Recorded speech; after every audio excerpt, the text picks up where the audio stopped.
तमिलनाडु के रामनाथपुरम में पकड़े गए 21 मछुआरे। श्रीलंकाई नौसेना ने मछुआरों को पकड़ा, 2 नाव भी जब्त की। यूपी के बदायूं में शव मिलने से हड़कंप मचा, परिजनों ने लगाया हत्या का आरोप, पुलिस कर रही है मामले की जांच। यूपी के रायबरेली में संदिग्ध परिस्थितियों में मिला युवक का शव, परिजनों ने लगाई गांव से युवक की हत्या का आरोप, पुलिस मामले की जांच में जुटी। अमेरिका में उठे एक बवंडर ने मचाई भारी तबाही, 3 लोगों की मौत की खबर सामने आई। बवंडर से कई घर क्षतिग्रस्त हो गए। आइसलैंड में 3 महीने में से भी कम समय में चौथी बार फटा ज्वालामुखी फटने से कारण धरती में पड़ी दरार। अमेरिका के फिलाडेल्फिया में ताबड़तोड़ फायरिंग हुई, हमले में 3 लोगों के मारे जाने की खबर, कई घायल बताया जा रहा है। घटना के बाद संदिग्ध हमलावर न्यू जर्सी भागा, वहां खुद को एक घर में कैद किया। घटना के बाद सेंट पैट्रिक दिवस परेड रद्द करनी पड़ी, बच्चों का थीम पार्क भी बंद करना पड़ा, पुलिस ने लोगों को अपने घरों में रहने की अपील की। इजराइल ने गाजा पर बमबारी की, एक टैंक से फायरिंग करते हुए वीडियो सामने आया। उत्तरी गाजा के आसमान में धुएं का गुब्बार उठता देखा गया।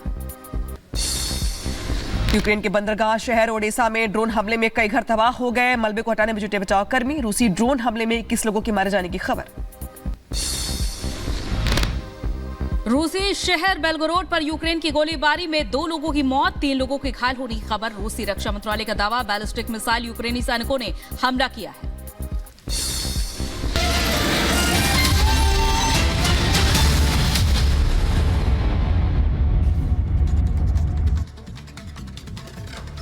और चलिए आगे बढ़ते हैं। बड़ी खबर आपको बताएं, पाकिस्तान की गीदड़ भपकी को भारत ने कड़ा जवाब दिया है।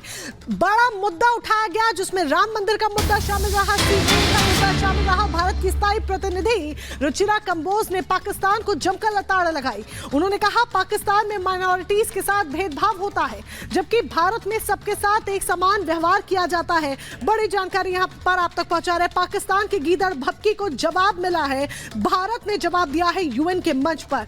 यूएन में भारत ने कड़ा जवाब दिया, राम मंदिर सीएए का मुद्दा उठाया और भारत की स्थायी प्रतिनिधि ने लताड़ लगाई है जमकर। भारत में सबसे समान व्यवहार किया जाता है, रुचिरा कंबोज ने कहा।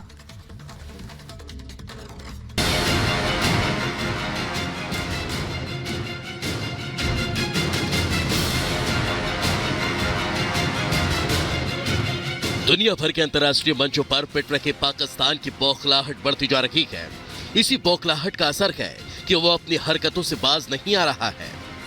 संयुक्त राष्ट्र संघ के बार बार कश्मीर का मुद्दा उठाने वाले पाकिस्तान ने अब उसी अंतर्राष्ट्रीय मंच से राम मंदिर और सीएए पर दुनिया को गुमराह करने की नापाक हरकत की, तो उसी मंच से भारत की बेटी ने भी पाकिस्तान की जमकर क्लास लगाई। In our world today, we are confronted with escalating geopolitical tensions and unequal developments.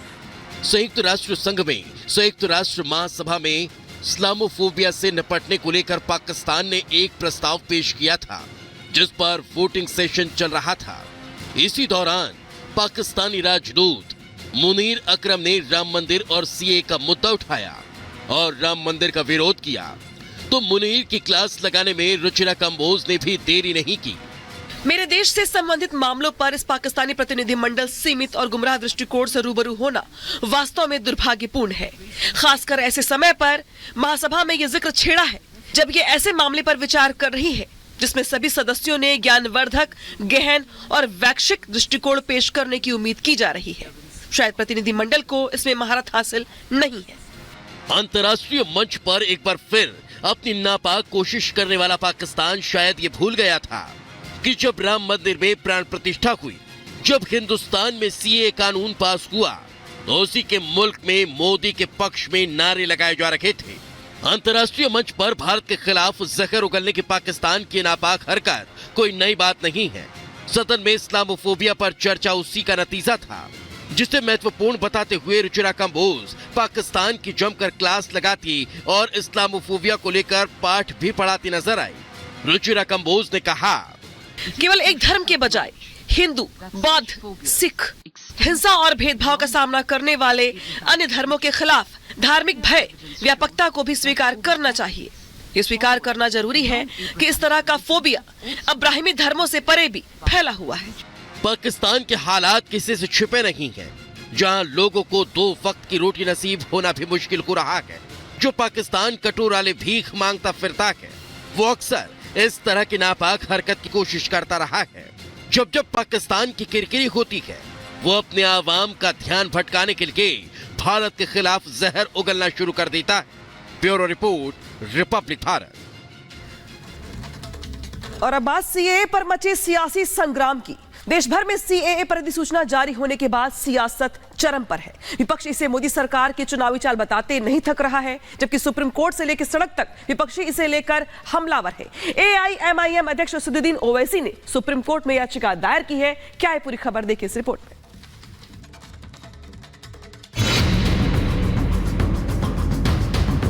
इसमें किसी की नागरिकता छीनने का कोई प्रोविजन नहीं है।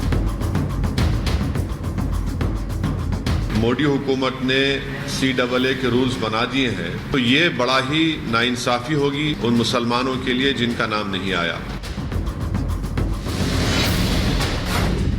ओवैसी का चुनावी प्लान, भड़क जाए मुसलमान। कानून में संशोधन या मुसलमानों का तुष्टीकरण। सरकार ने किया था वादा, CAA के बाद NRC का दावा। नागरिकता संशोधन अधिनियम यानी CAA के मुद्दे पर AIMIM chief Asaduddin Owaisi supreme court पहुंच गए हैं। ओवैसी ने कोर्ट में दायर याचिका में अपील की है कि नागरिकता संशोधन अधिनियम पर तुरंत रोक लगाई जाए। ओवैसी ने सुप्रीम कोर्ट के सामने NRC का मुद्दा भी उठाया। ओवैसी ने अदालत में याचिका दायर करके अपील की कि CAA के कार्यान्वयन पर तुरंत रोक लगाई जाए। ओवैसी ने सुप्रीम कोर्ट से कहा कि CAA के बाद देश में NRC आ रहा है। NRC के जरिए भारतीय मुसलमानों को निशाना बनाए जाने की योजना है। मोदी हुकूमत ने CAA के रूल्स बना दिए हैं, तो सुप्रीम कोर्ट जाना एक अर्जेंसी है, वक्त का अहम तकाजा है, क्योंकि अगर ये सरकार सिटीजनशिप देना शुरू कर दे एक अनकॉन्स्टिट्यूशनल लॉ पर, जिसको एक रिलीजन के ऊपर बनाया गया है, तो इससे नुकसान हो सकता है। तो ये बड़ा ही नाइंसाफी होगी उन लोगों के लिए, उन मुसलमानों के लिए जिनका नाम नहीं आया।